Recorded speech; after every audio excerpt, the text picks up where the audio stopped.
नमस्कार विद्यार्थी मित्रांनो, मी मिसेस सुरेखा गव्हाणे संस्कृत सिम्फनी चॅनलमध्ये तुमचं स्वागत करते। आताचा टॉपिक आहे आपला धातू रूपाणी। आपण या अगोदर शब्द रूपाणी घेतलं, कारक प्रकरण घेतलं, उपसर्ग घेतले। आता परीक्षेच्या दृष्टीने पेपर 1 मध्ये धातू रूप कशी येतात, कसा त्याचा परिचय द्यायचा आणि मार्क पूर्ण कसे घ्यायचे हे आपण पाहूया। सर्वप्रथम तुम्हाला ही माहिती पाहिजे की लकार हे 10 आहेत। तुम्हाला एमसीक्यू मध्ये सुद्धा विचारलं जाऊ शकतं, परंतु परीक्षेसाठी तुम्हाला फक्त 5 लकार माहिती हवेत। कोणते बघा। पहिला लकार आहे तुमचा लट लकार म्हणजे वर्तमान काळ, दुसरा लंग लकार म्हणजे भूतकाळ, तिसरा लोट लकार म्हणजे आज्ञार्थ, चौथा विधिलिंग लकार म्हणजे विद्यर्थ, पाचवा लूट लकार म्हणजे द्वितीय भविष्यकाळ। याचे प्रत्येक तुम्हाला पाठ पाहिजे। जसं की लट लकार ती तह अंती प्रथम पुरुष, सी थ त मध्यम पुरुष, मी वह म उत्तम पुरुष। लंग लकारचे प्रत्येक तत् ताम अन प्रथम पुरुष, विसर्ग तम त मध्यम पुरुष, अम व म उत्तम पुरुष। लोट लकार तू ताम अन तू प्रथम पुरुष, शून्य तम त मध्यम पुरुष आणि आवा म उत्तम पुरुष। विधिलिंग लकार इत इताम इहु प्रथम पुरुष, इहि इतम इतम मध्यम पुरुष, इयम इव इम उत्तम पुरुष। लूट लकार मध्ये लट लकारचेच प्रत्यय घ्यायचे असतात, जसे की ती त अंती, फक्त त्याच्यामध्ये स क्ष किंवा श हे प्रत्यय आलेला असतो, त्याचं रूप तुमचं होऊन जातं। आता दुसरा मुद्दा असा आहे की तुम्हाला गण माहित पाहिजे धातू परिचय देताना। तर जास्त करून गणाचा पहिला गट म्हणजे 1 4 6 10 चा गट तुम्हाला विचारला जातो। गणांचा दुसरा गट म्हणजे याच्यातले मिसिंग गण। आता ओळखायचा कसा, ज्या वेळेला पहिला गण असतो त्यावेळेला त्या धातूमध्ये अ मिक्स असतं, जसं की या पठ मध्ये अ मिक्स झालं तर पठ झाला। चौथ्या गणाचा जर धातू असेल तर त्यामध्ये य मिक्स असतो धातूमध्ये, जसं की नृत्य धातूमध्ये य मिक्स झाला म्हणून तो नृत्य झाला। सहाव्या गणाचं विकरण देखील अ आहे आणि अ लिख मध्ये मिक्स झाल्यावर ते पूर्ण लिख होतं। आणि 10व्या गणाचे विकरण अय आहे, तर कथ धातूमध्ये अय मिक्स झाला तो कथय होतो। म्हणजे की जिथे तुम्हाला य हा पूर्ण मिळेल तो चुरादी गण म्हणजे 10वा गण, आणि जिथे तुम्हाला य एखाद्या शब्दाला जोडलेला मिळेल जसं की त्य किंवा इतर काही जे असेल तर तो तुमचा द्विवादी गण असतो। द्विवादी गण म्हणजे चौथा गण। जर परीक्षेमध्ये गणामध्ये तुम्हाला कन्फ्युजन झालं तर तुम्ही नंबर मध्ये लिहिलं तरी चालेल। आपण परिचय बघूया कशा पद्धतीने द्यायचा।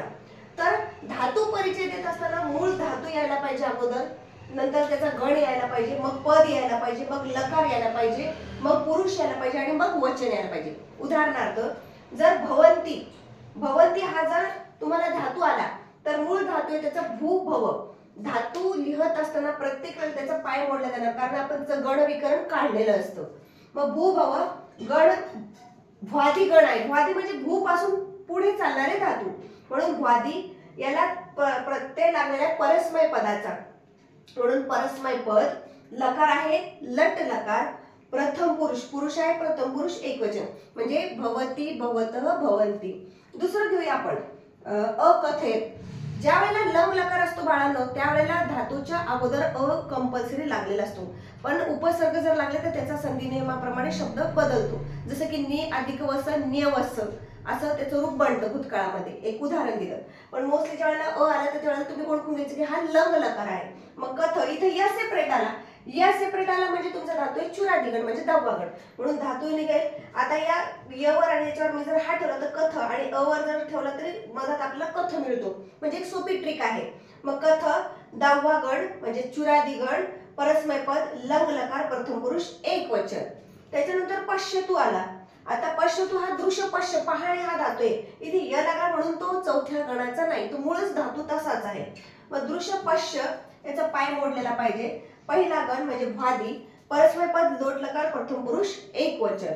त्याच्यानंतर लेखी श्याम, लेखी श, लेखी श्याम श लागलं, लट लकारचा प्रत्यय लागला, श लागलं म्हणजे लूट लकार आहे, म्हणून मूळ धातू जर याच्यावर हात जर ठेवले तर याचा धातू राहतो फक्त लिख।